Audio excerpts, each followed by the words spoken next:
Hello friends, വണ്ടി Chevrolet enjoy ആണ്. Enjoy 2007 model വണ്ടി. ഏകദേശം 2,58,000 കിലോമീറ്റർ ഓടിയിട്ടുണ്ട്. വണ്ടി ജനറൽ സർവീസിന് വന്നാണ്. സർവീസിൻ്റെ ഭാഗങ്ങളൊക്കെ ക്ലിയർ ആക്കിയിട്ടുണ്ട്. പക്ഷേ കസ്റ്റമർക്ക് മെയിൻ കംപ്ലയിൻറ്റ് ബാക്ക് സൈഡിൽ നിന്ന് കടപടാന്ന് സൗണ്ട്. റഫ് റോഡിൽ അതുപോലെ നോർമൽ റോഡിലും നമ്മളെ ഈ മെയിൻ റോഡിലൊക്കെ ഈ റിഫ്ലാക്ടർ വരുന്നുണ്ടല്ലോ, ആ ഭാഗത്തൊക്കെ ഒന്ന് വിട്ട് കഴിഞ്ഞാൽ കടകടാന്ന് ബാക്കിൽ നിന്ന് സൗണ്ട് വരുന്നു. അതുപോലെ വണ്ടി ഒന്ന് ഷിവറിങ് ആകുമ്പോഴും കിലിന്നൊരു സൗണ്ടും വരുന്നുണ്ടെന്നാണ് കസ്റ്റമറുടെ കംപ്ലയിൻറ്റ്. ജനറൽ സർവീസ് നമ്മളിപ്പോൾ ഫുള്ളായി കംപ്ലീറ്റ് ചെയ്തിട്ടുണ്ട്. അപ്പോൾ ബാക്ക് സൈഡ് തന്നെ സൗണ്ട്. നമ്മൾ ചെക്ക് ചെയ്ത് നോക്കുമ്പോൾ ബാക്കിൽ ഷോക്കിൻ്റെ ബുഷ് കംപ്ലീറ്റ് ആയിട്ട് പോയിരിക്കുകയാണ്. വേറെ കംപ്ലയിൻ്റ് ഒന്നുമില്ല. പക്ഷേ ആ ഒരു ബുഷ്, ഒരു 100 രൂപയുടെ ഉള്ളിൽ വരുന്ന ബുഷ് ഹെവി ആയിട്ട് നമുക്ക് ഇറിറ്റേറ്റിംഗ് ആയിട്ടുള്ളൊരു സൗണ്ടാണ് ഇതിനകത്ത് വന്നുകൊണ്ടിരിക്കുന്നത്. ഞാൻ ഓടിച്ചു നോക്കുമ്പോഴും അതുപോലെ തന്നെ കലാന്ന് നല്ല സൗണ്ടാണ് ഇതിനകത്ത് വന്നിരിക്കുന്നത്. ഷെവർലൈറ്റ് ടവേരയും കോളിസൊക്കെ ഏകദേശം ഒപ്പത്തിനൊപ്പം നിൽക്കുന്ന വണ്ടിയാണ്. പക്ഷേ കോളിസ് അത് വേറെ ലെവൽ, ഇത് വേറെ ലെവൽ. ഇതിൻ്റെ സസ്പെൻഷൻ എന്ന് പറഞ്ഞു കഴിഞ്ഞാൽ ഭയങ്കര രസമാണ്. ഈ ടവേരേൻ്റെ എന്ന് പറഞ്ഞു കഴിഞ്ഞാൽ ഓടിക്കാൻ നല്ല സ്മൂത്തായിരിക്കും. അതുപോലെ തന്നെ ആക്ഷൻ, നമ്മൾ ബ്രേക്ക് ഇട്ടുകൊക്കെ നമ്മൾ ഈ കോളിസ് കിടന്ന് നടന്നു വരും, ഇങ്ങനെ ആഞ്ചി കൊണ്ടിരിക്കും. ആ ഒരു സസ്പെൻഷനും പക്കയാണ് ഈ ടവേരയുടെ എന്ന് പറയുന്നത്. അത് കൂടുതലും ടാക്സി വണ്ടികളൊക്കെ ടവേര ആയിരിക്കും. എന്ന് വെച്ച് കഴിഞ്ഞാൽ ഇതിൽ യാത്ര ചെയ്യാൻ സുഖമാണ്. കോളിസ് ഒരു മൈൻഡ്. ഇത് ടവേര അതേ ഒരു ലെവലിൽ നിൽക്കുന്നൊരു വണ്ടി തന്നെയാണ്. കറക്റ്റ് മെയിൻറ്റെയിൻ ചെയ്ത് പോയി കഴിഞ്ഞ് കഴിഞ്ഞാൽ ഏകദേശം ഒരു 5 ലക്ഷം 6 ലക്ഷം കിലോമീറ്റർ വരെ സുഖമായിട്ട് റൺ ചെയ്യുന്നൊരു എൻജിനും കൂടിയാണ് ഇത്. വണ്ടി ഓടിക്കാനും അതിലുള്ള എൻജിൻ്റെ സ്മൂത്തും ഒക്കെ ഭയങ്കര രസമാണ് ടവേര ഓടിക്കാനായിട്ട്. ഷെവർലൈറ്റിലെ നമുക്ക് ഏറ്റവും എനിക്കിഷ്ടപ്പെട്ട വണ്ടി ടവേര ഓടിക്കാൻ ഭയങ്കര ഇഷ്ടമാണ്. എന്താ വെച്ച് കഴിഞ്ഞാൽ അതും നല്ല വ്യൂവും, അതുപോലെ തന്നെ സൈഡായാലെന്നുണ്ടെങ്കിൽ ഏതാണെന്നുണ്ടെങ്കിലും നല്ല വ്യൂ ആയിരിക്കും. പിന്നെ ഓടിക്കാനും സ്മൂത്ത്. അതുപോലെ തന്നെ സസ്പെൻഷൻ എന്ന് പറഞ്ഞു കഴിഞ്ഞാൽ ഭയങ്കര സ്മൂത്തായിരിക്കും. നമ്മൾ റഫ് റോഡിലൊക്കെ ഓടിച്ച് പോകുമ്പോൾ അങ്ങനെ വിട്ടാലും നല്ല രസമായിരിക്കും പോകാനായിട്ട്. ഹമ്പിലൊക്കെ കയറി ഇറങ്ങാനൊക്കെ ഭയങ്കര രസമായിരിക്കും. ഓടിക്കാനും തന്നെ പുള്ളിങ്ങിൻ്റെ കാര്യമാണെന്നുണ്ടെങ്കിൽ എന്താണെന്നുണ്ടെങ്കിലും ഓടിക്കാനും ഭയങ്കര രസമാണ്. അപ്പോൾ മെയിനായിട്ട് നമുക്ക് ബാക്കിലെ കംപ്ലയിൻ്റാണ് നോക്കേണ്ടത്. സർവീസിൻ്റെ ഭാഗം കംപ്ലീറ്റ് ചെയ്തിട്ടുണ്ട്. എല്ലാ ബ്രാക്കും അഴിച്ച് ക്ലീൻ ചെയ്തിട്ടുണ്ട്. ഇനിയിപ്പോൾ ബാക്കിലെ സൗണ്ട് എന്താണെന്നുള്ളത് നമുക്കൊന്ന് ചെക്ക് ചെയ്ത് നോക്കാം.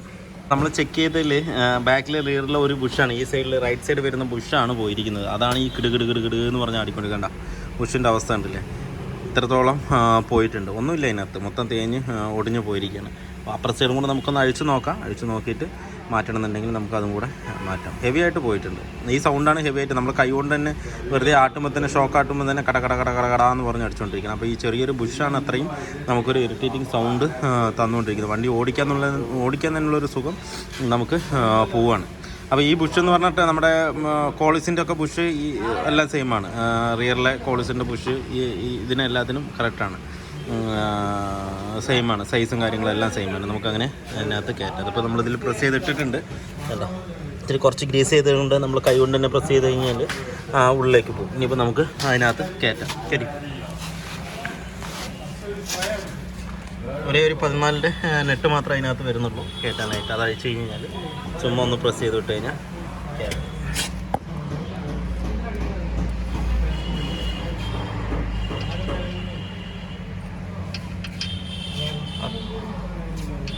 ചെറിയ വസ്ത്ര വെളിയിലിടും.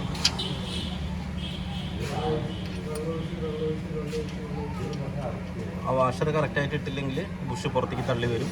അതുപോലെ വാഷർ ഇടാതെയും നമുക്ക് നെറ്റിൽ മാത്രം ടൈറ്റ് ചെയ്യാനും പറ്റില്ല. ടൈറ്റ് ചെയ്ത് കഴിഞ്ഞ് കഴിഞ്ഞാലും ആ ബുഷ് തള്ളി പുറത്ത് വരും.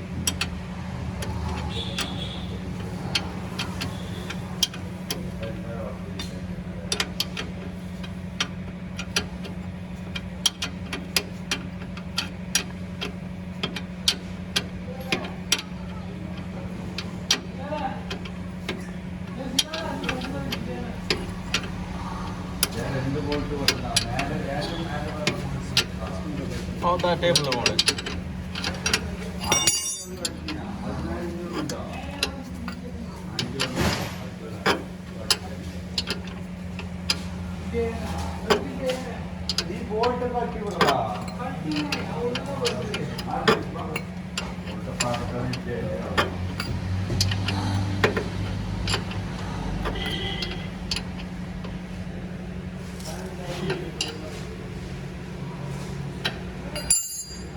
ഏകദേശം കോളിസിൻ്റെ അതേ ഒരു സസ്പെൻഷൻ പ്രൊസീജിയറാണ് ഇതിനകത്തും വരുന്നത്. ടോഷൻ ബാർ, അതുപോലെ തന്നെ ലീഫ്, ഫ്രണ്ടിലെ അപ്പുറമാണെങ്കിലും ലോവർ ആണെങ്കിലും ഷോക്കാണെന്നുണ്ടെങ്കിലും ബാക്കിലാണെന്നുണ്ടെങ്കിലും എല്ലാം നമുക്ക് ആ ടൊയോട്ട നമ്മുടെ കോളിസിൻ്റെ ആ ഒരു മാച്ചിങ് ആയിട്ട് തന്നെയാണ് ഇതിനകത്ത് കിടക്കുന്നത്. എല്ലാം അതുകൊണ്ടാണ് നമുക്ക് ആ കോളിസിന് ഇതിന് സസ്പെൻഷൻ നമുക്ക് അത്രത്തോളം ഫ്രീ ആയിട്ട് കിട്ടുന്നത്. വെച്ചാൽ ബ്രേക്കൊക്കെ ചെയ്യുമ്പോൾ ഫ്രണ്ടിൽ ഇരുന്ന് നല്ല രസമാണ് ഓടിക്കാൻ തന്നെ.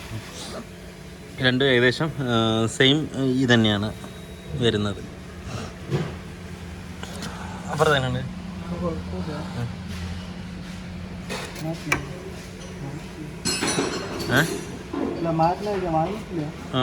മാറ്റി വിട്ടോ, അതും കൂടെ മാറ്റി വിട്ടോ, രണ്ടിൻ്റെ ബുഷ് മാറ്റി. അപ്പോൾ ടവേരയുടെ വർക്ക് കംപ്ലീറ്റ് ആയിട്ടുണ്ട്. വന്നത് ജനറൽ സർവീസ്, അതുപോലെ തന്നെ റിയറിലെ സൗണ്ട് പക്കാ സോൾവ് ആയിട്ടുണ്ട് കേട്ടോ. എന്ന് വെച്ച് കഴിഞ്ഞാൽ ചെറിയൊരു ബുഷിൻ്റെ സൗണ്ടാണ് ആ കലവിലാന്ന് സൗണ്ട് ഉണ്ടായിക്കൊണ്ടിരുന്നത്. എത്ര ഇറിറ്റേഷനാണ് സൗണ്ട്. എന്താ വെച്ച് കഴിഞ്ഞാൽ അത് ഷോക്കിൻ്റെ ബുഷ് പോയി കഴിഞ്ഞാൽ പിന്നെ അത് മെറ്റലാണ്, ബോൾട്ട് മെറ്റലാണ്, അതിൻ്റെ ഉള്ളിൽ സ്ലീവ് മെറ്റലാണ്. ആ മെറ്റൽ ടു മെറ്റൽ കിടന്ന് അടിക്കുമ്പോൾ കിടന്ന് കല എന്ന് പറഞ്ഞ സൗണ്ട് ഉണ്ടായിക്കൊണ്ടിരിക്കും എപ്പോഴും. എല്ലാ ബുഷുകളും ഫ്രണ്ടിലാണെങ്കിലും ബാക്കിലാണെങ്കിലും ശരി, ലീഫിൻ്റെ ബുഷാണെങ്കിലും ശരി, എല്ലാം പക്കയായിട്ട് മെയിൻറ്റെയിൻ ചെയ്യണം. എന്നാൽ തന്നെ വണ്ടി ഓടിക്കാൻ ഭയങ്കര സ്മൂത്ത് ആയിരിക്കുള്ളൂ. ടവേരയുടെ, കോളിസിൻ്റെ, പിന്നെ അതുപോലെ തന്നെ ഇന്നോവയുടെ ഏതാണെന്നുണ്ടെങ്കിൽ ഈ ബുഷ് വരുന്ന സാധനങ്ങളെല്ലാം. അതുകൊണ്ടാണ് ഈ ബുഷൊക്കെ പോകുമ്പോൾ തന്നെ, ഈ എൻജിൻ ബെഡൊക്കെ പോകുമ്പോൾ തന്നെ ആകെ ഒരു അസ്വസ്ഥത. റബ്ബർ ബുഷുകൾ എവിടെയൊക്കെ വരുന്നു അതൊക്കെ ഒരു 5 വർഷം കൂടുമ്പോൾ പോയിട്ടില്ലെങ്കിൽ ഒരു 5 വർഷം കൂടുമ്പോൾ മാറ്റി വിട്ട് കഴിഞ്ഞാൽ വണ്ടി ഭയങ്കര സ്മൂത്താണ്. ഏത് വണ്ടിയാണെങ്കിലും ശരി. അതുപോലെ തന്നെ ഈ ഇതുപോലുള്ള വണ്ടികളാണെങ്കിലും ശരി, ഒരു 60,000 കിലോമീറ്റർ, ഒരു 70,000 കിലോമീറ്റർ ഓടുമ്പോൾ എല്ലാ ലീഫ് ബുഷ് പോയാലും പോയില്ലെങ്കിലും പിടിച്ച് മാറ്റി വിടുക.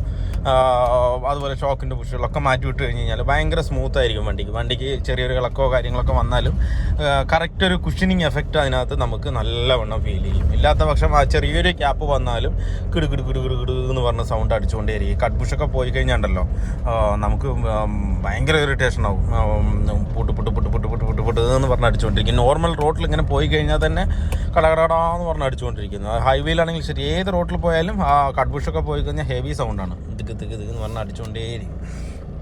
അപ്പോൾ അതൊക്കെ ഒരു ഏകദേശം ഒരു അതുപോലെ 50,000-60,000 കിലോമീറ്റർ ഓടുമ്പോൾ പിടിച്ച് മാറ്റി വിട്ട് കഴിഞ്ഞ് കഴിഞ്ഞാൽ നമുക്ക് ഓടിക്കാനും യാത്ര ചെയ്യാനും നമുക്ക് സുഖമായിരിക്കും. വണ്ടി എന്ന് പറഞ്ഞത് നമുക്ക് ആസ്വദിച്ച് ഓടിക്കാനും, അതുപോലെ തന്നെ നമ്മൾ ഒരു സ്ഥലത്ത് നിന്ന് മറ്റൊരു സ്ഥലത്തേക്ക് പോകുമ്പോൾ നമുക്ക് അതിൻ്റെ ഒരു ക്ഷീണം അറിയാൻ പാടില്ല. അതുപോലെ തന്നെ ആ ഒരു ഫീലിങ്ങോടുകൂടി ഓടിക്കണം. ആ വണ്ടി ഓടിച്ച് അവിടെ എത്തുമ്പോൾ നമുക്ക് ഒന്നും അറിയാൻ പാടില്ല. നമ്മൾ ആ രസിച്ച് അങ്ങ് ഓടിച്ചുകൊണ്ടിരിക്കണം. ഏത് വണ്ടിയാണെങ്കിലും ശരി, ആ ഓരോരോ വണ്ടിക്കും ഓരോരോ ഒരു പ്രത്യേകത ഉണ്ട്.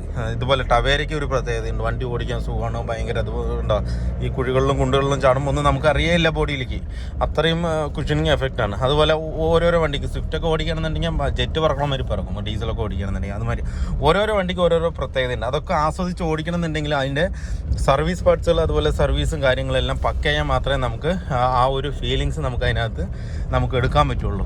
അല്ലാത്ത പക്ഷം എന്താ പറയുക, ഓയിൽ ഫിൽറ്റർ മാറ്റി സർവീസ് ഓയിലും അത് മാത്രം ചേഞ്ച് ചെയ്ത് പോയി കഴിഞ്ഞ് കഴിഞ്ഞാൽ എഞ്ചിനൊരു കുഴപ്പമുണ്ടായില്ല. എഞ്ചിനൊക്കെ പക്കയായിട്ട് ഓടും, ഒരു 3 ലക്ഷം കിലോമീറ്റർ വരെ, അതല്ല അതിൻ്റെ കൂടുതൽ ഓടും.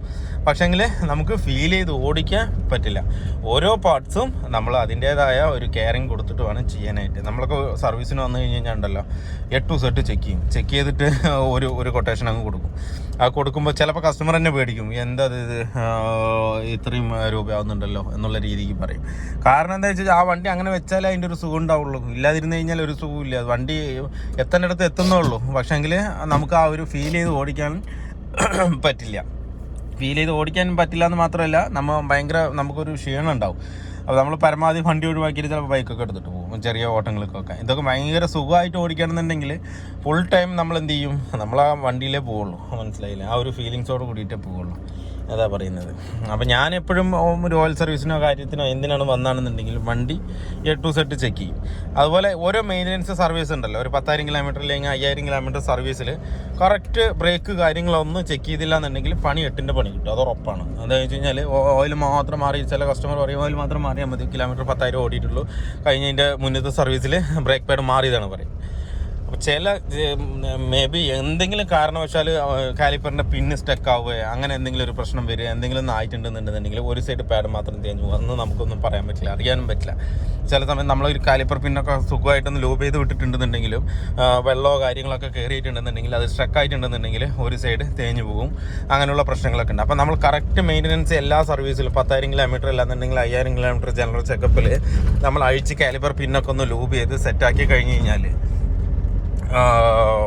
പക്കയായിരിക്കും. അപ്പോൾ എപ്പോഴും നമ്മൾ ഓയിൽ സർവീസ് അല്ല, ഏത് സർവീസിന് പോയാലും നമ്മൾ കറക്റ്റ് എന്താ പറയുക ഫുൾ ചെക്കപ്പ് ചെയ്യണം. വണ്ടിയിൽ ബ്രേക്ക് പാഡ്സ്, ഓയിൽ ലീക്ക് ഉണ്ടോ, ബ്രേക്ക് ഷൂ, അതിൻ്റെ സിലിണ്ടർ സ്റ്റക്ക് ഉണ്ടോ എന്നുള്ളതൊക്കെ കംപ്ലീറ്റ് ആയിട്ട് ചെക്ക് ചെയ്തിട്ട് നമ്മൾ മാറ്റേണ്ട സാധനം പക്കയായിട്ട് മാറ്റിയാൽ മാത്രം തന്നെ നമുക്കത് കറക്റ്റ് ആവും. ഇല്ല എന്ന് പറഞ്ഞു കഴിഞ്ഞാൽ നമ്മൾ കഴിഞ്ഞ സർവീസിന് പുതിയ പാഡ് ഇട്ടതെന്ന് പറഞ്ഞ് ഈ സർവീസിന് ചെയ്യേണ്ട അടുത്ത സർവീസിന് ചെയ്യാമെന്ന് പറഞ്ഞ് വിട്ട് കഴിഞ്ഞാൽ കാലിപ്പറിൻ്റെ പിന്നെ കാര്യങ്ങൾ എന്തെങ്കിലും സ്റ്റക്ക് ഉണ്ടെന്നുണ്ടെങ്കിൽ ആ മാറ്റിയ പാഡ് ഒരു 5000 കിലോമീറ്റർ 10,000 കിലോമീറ്റർ ഓടുമ്പോഴത്തേക്കും ഫുള്ള് പോകും, ഒരു സൈഡ് തേഞ്ഞ് പോകും. അപ്പോൾ അതുകൊണ്ട് അത് നോക്കിയിട്ട് വേണം എല്ലാ സർവീസിനും ഫുള്ളായിട്ട് ചെക്കപ്പ് ചെയ്തിട്ട് വേണം വിടാനായിട്ട്. ഇല്ലാതെ ചെയ്ത് കഴിഞ്ഞാൽ അത് നമുക്ക് നമ്മുടെ പോക്കറ്റ് തന്നെ കാലിയാവും. ചിലപ്പോൾ കാലിപ്പർ പിന്നെ ലൂബ് ചെയ്യാൻ ഒന്നും വേണ്ട, ഒരു WD-40 അടിച്ച് ഒന്ന് ക്ലീൻ ചെയ്തിട്ട് കഴിഞ്ഞാൽ ശരിയാവുന്ന കേസായിരിക്കും നമ്മുടെ പാഡ് കംപ്ലീറ്റ് ആയിട്ട് പോകാൻ. അപ്പോൾ എല്ലാ സർവീസിനും അതിൻ്റേതായ ട്രീറ്റ്മെൻറ്റ് എന്താണോ 10,000 കിലോമീറ്ററിൽ ചെയ്യേണ്ടത് അത് ചെയ്ത് തന്നെ വിടണം. പിന്നെ അതുപോലെ തന്നെ 10,000 കിലോമീറ്റർ ഇപ്പോൾ എല്ലാ വണ്ടിയും 10,000 കിലോമീറ്റർ സർവീസാണ്. ഓയിൽ സർവീസ് നമ്മൾ ഒഴിക്കുന്ന ഓയിൽ സിന്തറ്റിക് ഓയിലാണ്. ഒഴിക്കുമ്പോൾ 10,000 കിലോമീറ്ററിൽ ഓയിൽ മാറിയാൽ മതി. അപ്പോൾ എല്ലാ കസ്റ്റമറും ഇപ്പോൾ ഏകദേശം ചെയ്ത് വിടുന്നത് ചെയ്യുന്നത് എങ്ങനെയാണെന്ന് വെച്ചാൽ ഈ സർവീസ് കഴിഞ്ഞ് പോയി കഴിഞ്ഞാൽ അടുത്ത 10,000-ലാണ് വരുന്നത്. ഒരിക്കലും അങ്ങനെ ചെയ്യരുത്. കറക്റ്റ് 5,000-ൽ ജനറൽ ചെക്കപ്പ് ചെയ്തേ പറ്റൂ. അങ്ങനെ ചെയ്താൽ തന്നെ ആ വണ്ടി നമുക്ക് വൃത്തിയായിട്ട് കൊണ്ടുപോകാൻ പറ്റുള്ളൂ. 5,000 കിലോമീറ്ററിൽ എന്തായാലും ചെക്ക് ചെയ്യണം. ചെക്ക് ചെയ്ത് ഓയിലിൻ്റെ ലെവൽ നോക്കണം, കൂളൻറ്റിൻ്റെ ലെവൽ നോക്കണം. എന്താണെന്ന് വെച്ച് കഴിഞ്ഞാൽ ചില കസ്റ്റമറൊക്കെ നമ്മളെ വിശ്വസിച്ചിട്ടാണ് പോകുന്നത്. 10,000 കിലോമീറ്ററിൽ വന്നാൽ മതി എന്ന് പറഞ്ഞാൽ 10,000 കിലോമീറ്റർ കഴിഞ്ഞിട്ടായിരിക്കും വരുന്നത്. അപ്പോൾ കൂളൻ്റെ ലെവൽ എന്താണ്, ബോണ്ട് അപ്പോഴായിരിക്കും ചിലപ്പോൾ തുറക്കുന്നത്. നമ്മൾ സർവീസ് ചെയ്തതിൻ്റെ പിറ്റേ പക്കം നമ്മൾ സർവീസ് ചെയ്യുമ്പോഴായിരിക്കും ചിലപ്പോൾ ബോണറ്റ് തുറക്കുക. അതിൻ്റെ കൂളൻ്റെ ലെവൽ എന്താണെന്ന് അറിയില്ല, എഞ്ചിൻ ഓയിൽ ലെവൽ എന്താണെന്ന് അറിയില്ല, ഒന്നും അറിയില്ല. അപ്പോൾ ഒരിക്കലും 10,000 കിലോമീറ്ററിൽ സർവീസിന് വർക്ക്ഷോപ്പിൽ പോകാൻ നിൽക്കണ്ട. കറക്റ്റ് 5,000 കിലോമീറ്റർ ആകുമ്പോൾ ഓയിൽ മാറണ്ട. 5,000 കിലോമീറ്ററിൽ ജനറൽ ചെക്കപ്പ് ചെയ്യുക. എല്ലാ ഓയിലും ക്ലിയർ ആണോ, കൂളൻ്റ് ക്ലിയർ ആണോ, എഞ്ചിൻ ഓയിൽ ക്ലിയർ ആണോ, എല്ലാം നമ്മൾ ജനറൽ ചെക്കപ്പ് ചെയ്യണം, നിർബന്ധമായിട്ട് ചെയ്യണം. നമ്മളൊക്കെ സർവീസിന് കൊടുക്കുമ്പോൾ എപ്പോഴും അങ്ങനെ ചെയ്യാം. 5,000 കിലോമീറ്റർ കഴിഞ്ഞാൽ അടുത്ത 5,000-ൽ ജനറൽ ചെക്കപ്പ്, അടുത്ത 5,000-ൽ 10,000-ൽ എഞ്ചിൻ ഓയിൽ സർവീസ്, അങ്ങനെ പറഞ്ഞിട്ട് എഴുതി കൊടുക്കുക. അപ്പോൾ പലരും തിരിച്ച് വിളിച്ച് ചോദിക്കുന്ന നെക്സ്റ്റ് സർവീസ് 5,000 കിലോമീറ്റർ എന്ന് എഴുതിയിരിക്കുന്നത് ചോദിക്കുക. അപ്പോൾ നമ്മൾ പറയുന്നതാണ് ചെക്കപ്പ് എന്തായാലും നമുക്ക് അതിനകത്ത് എടുക്കണം. എടുത്താൽ തന്നെ അത് ക്ലിയർ ആവുകയുള്ളൂ. അപ്പോൾ വീഡിയോ എല്ലാവർക്കും ഇഷ്ടമല്ലെന്ന് ലൈക്ക് ചെയ്യുക, ഷെയർ ചെയ്യുക, അതുപോലെ തന്നെ സബ്സ്ക്രൈബ് ചെയ്യാതെയാണ് വീഡിയോ കാണുന്നതെങ്കിലും സബ്സ്ക്രൈബ് ചെയ്ത് സപ്പോർട്ട് ചെയ്യുക. അപ്പോൾ മറ്റൊരു വീഡിയോയിലേക്ക് കാണുന്നവരെല്ലാവർക്കും ബൈ.